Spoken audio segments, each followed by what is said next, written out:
Do you know, क्या आप जानते हैं कि करेंटली लद्दाख में लोग इतना प्रोटेस्ट क्यों कर रहे हैं? To start the topic you have to listen this.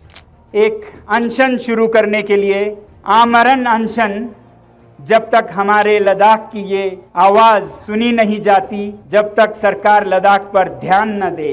दोस्तों, आज से करीब 4 साल पहले भारत की बीजेपी गवर्नमेंट और हिंदू नेशनलिस्ट गवर्नमेंट ने एक हिस्टोरिकल डिसीजन लेते हुए उन्होंने लद्दाख को कश्मीर से अलग कर दिया और उसे एक यूनियन टेरिटरी बना दिया, जिससे वहां की रीजनल कैपिटल के लोग खुशी से झूम उठे। मगर लेह में खुशी का जश्न बहुत जल्दी खत्म हो गया, क्योंकि न्यू दिल्ली गवर्नमेंट के लद्दाख से डायरेक्टली एडमिनिस्ट्रेटर के डिसीजन ने कुछ सवाल को उठाया। पहला, डेमोक्रेटिक मार्जिनलाइजेशन। इसमें लद्दाख के लोगों को डिसीजन मेकिंग करने में चिंता होने लगी। दूसरा, मिलिटराइजेशन। इसमें हिमालयन रीजन के 5730 मीटर की ऊंचाई पर मिलिटराइजेशन का खतरा था। तभी लद्दाख के एक्टिविस्ट सोनम वांगचुक ने इस प्रोटेस्ट को समर्थन करते हुए 21 दिनों का भूख हड़ताल किया है और उन्होंने डिवोशनल ऑफ पावर और कॉन्स्टिट्यूशनल प्रोटेस्ट की डिमांड की है। अब हम ये समझते हैं कि लद्दाख के लोग ये प्रोटेस्ट क्यों कर रहे हैं और उनकी क्या क्या मांगे हैं। पहला, पॉलिटिकल रिप्रेजेंटेशन। लद्दाख के लीडर्स का कहना है कि उनका पॉलिटिकल रिप्रेजेंटेशन अब कमजोर हो रहा है। दूसरा, डेवलपमेंट प्रोजेक्ट्स। न्यू दिल्ली के एडमिनिस्ट्रेशन ने लोकल इनपुट के बिना डेवलपमेंट प्रोजेक्ट अनाउंस की, जिससे चिंता बढ़ रही है। ऐसा करने से जोशीमठ जैसे रीजनल एरिया आज खतरे में है। तीसरा, आउटसाइडर सिटिंग इन। हाल ही के लॉ ने वहाँ पर बाहरी लोगों को लद्दाख में रहने और बिजनेस एस्टेब्लिश करने की परमिशन दी है, जिससे वहाँ के लोकल पब्लिक को परेशानी हो रही है।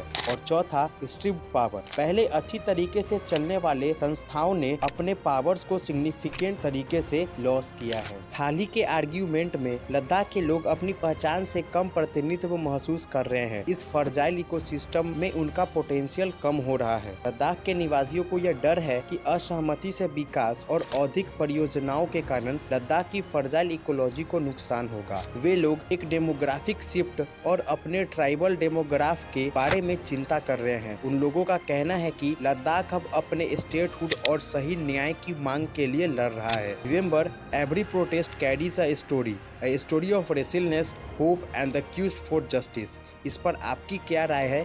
हमें कमेंट सेक्शन में जरूर लिखिएगा। जय हिंद।